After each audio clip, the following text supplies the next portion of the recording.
وقالت اليهود ليست النصارى على شيء وقالت النصارى ليست اليهود على شيء وهم يتلون الكتاب كذلك قال الذين لا يعلمون مثل قولهم فالله يحكم بينهم يوم القيامة فيما كانوا فيه يختلفون ومن أظلم ممن منع مساجد الله أن يذكر فيها اسمه وسعى في خرابها أولئك ما كان لهم أن يدخلوها إلا خائفين لهم في الدنيا خزي ولهم في الآخرة عذاب عظيم ولله المشرق والمغرب فأينما تولوا فثم وجه الله إن الله واسع عليم وقالوا اتخذ الله ولدا سبحانه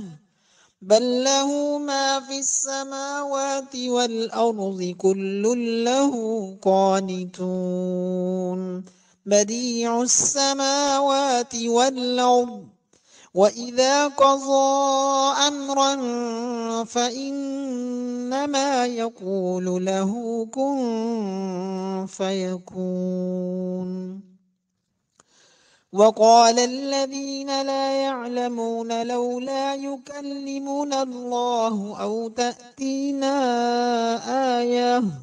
كذلك قال الذين من قبلهم مثل قولهم تشابهت قلوبهم قد بينا الآيات لقوم يوقنون إنا أرسلناك بالحق بشيرا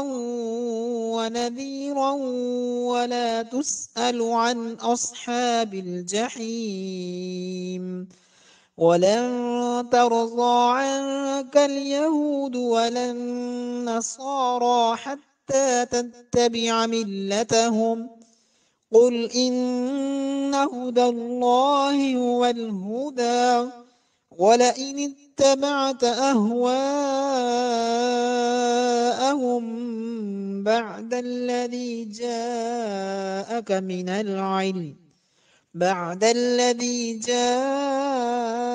من العلم ما لك من الله من ولي ولا نصير الذين آتيناهم الكتاب يتلونه حق تلاوته أولئك يؤمنون به ومن يكفر به فأولئك هم الخاسرون.